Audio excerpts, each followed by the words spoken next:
아루와 엄마는 코제 씨의 손에 돈을 쥐어주며 어떻게 그 돈을 찾게 되었는지 말했습니다. 그 아이에게 내가 너무 잔인했어. 아루아는 코제 씨에게 다가갔어요. 내로가 우리 집에 놀러 와도 되죠? 내일 여기로 와도 되죠? 코제 씨는 아루아를 꼭 끌어안았어요. 햇볕에 그을린 경직된 얼굴은 창백했고 입술은 떨리고 있었습니다. 물론 되고 말고. 크리스마스에 우리 집에 있어도 돼? 다른 날도 언제든 나도 그 아이를 보답해야겠지. 크리스마스에 우리 집에 있어도 돼. 다른 날도 언제든 나도 그 아이에게 보답해야겠어.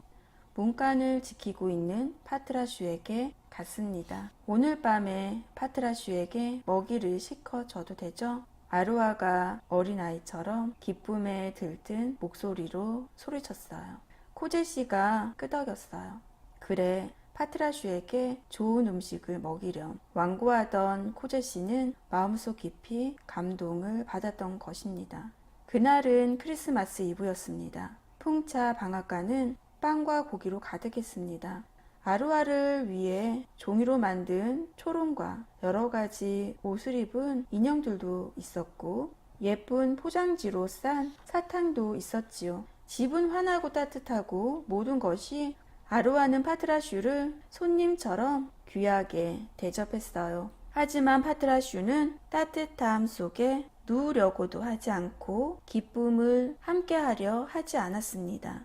춥고 배가 고팠지만 내로 없이는 안락함도 음식도 누리고 싶지 않았거든요.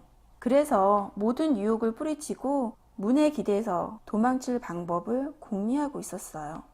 날이 밝는 대로 그 아이에게 먼저 가봐야겠어.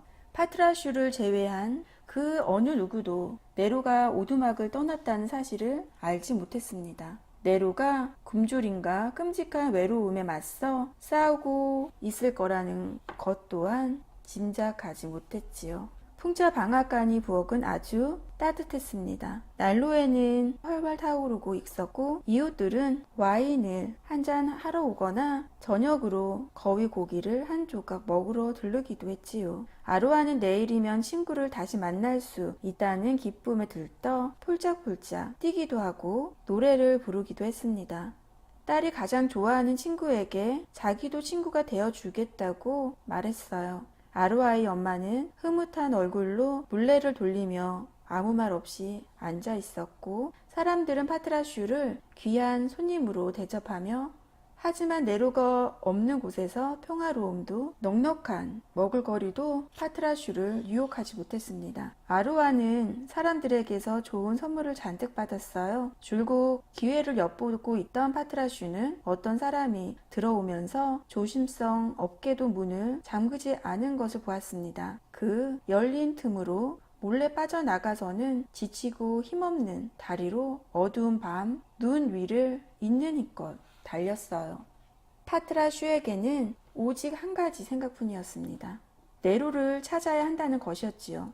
사람이었다면 즐거운 식사와 따뜻하고 아늑한 잠자리에 주저했겠지만 그건 파트라슈가 생각하는 우정이 아니었습니다.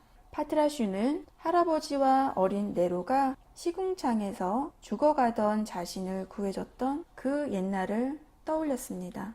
눈은 계속해서 쏟아졌습니다. 시간은 어느새 10시가 다 되었고 네로의 발자국은 거의 다 사라져 버렸기 때문에 파트라슈가 냄새를 찾으면 금방 사라져 다시 찾고 그러기를 100번도 넘게 반복했어요.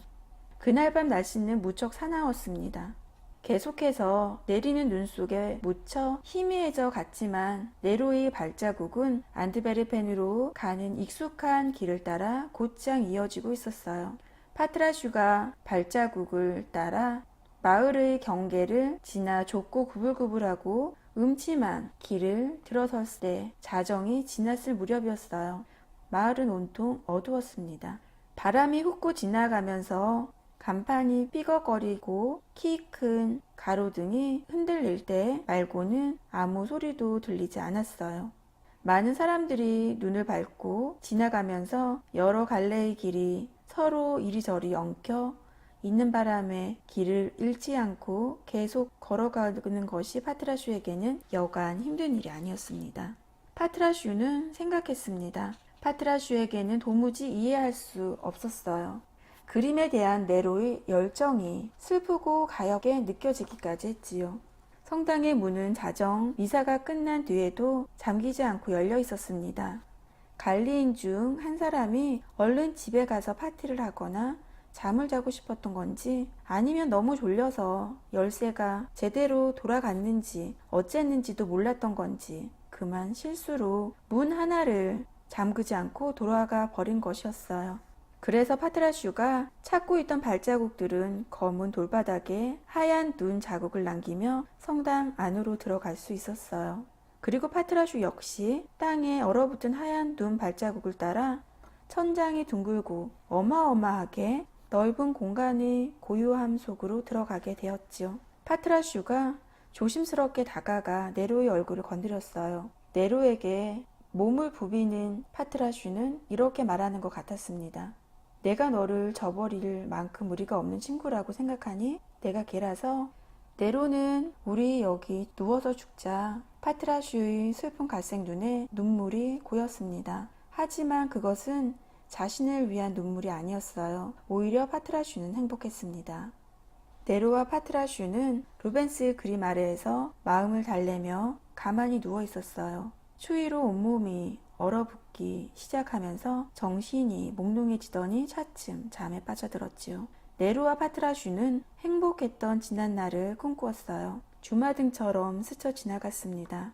그때 갑자기 어둠을 뚫고 텅 빈 복도를 가르며 하얀 햇빛이 쏟아졌습니다. 찰대로 찬 보름달이 구름 사이로 얼굴을 내민 것이었어요. 눈은 어느새 그쳤고 하얗게 쌓인 눈밭 위로 달빛이 반사되어 사방은 새벽처럼 환했습니다.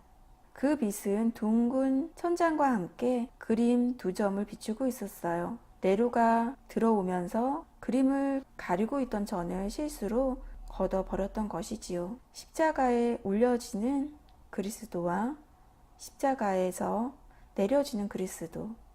그림이 한눈에 들어왔습니다. 네로는 일어서서 그림을 향해 두 손을 뻗었습니다. 파리한 뺨 위로 환히 눈이 반짝이고 있었어요. 내가 저 그림을 보게 됐어. 아, 이제 충분합니다. 네로는 큰 소리로 외쳤습니다.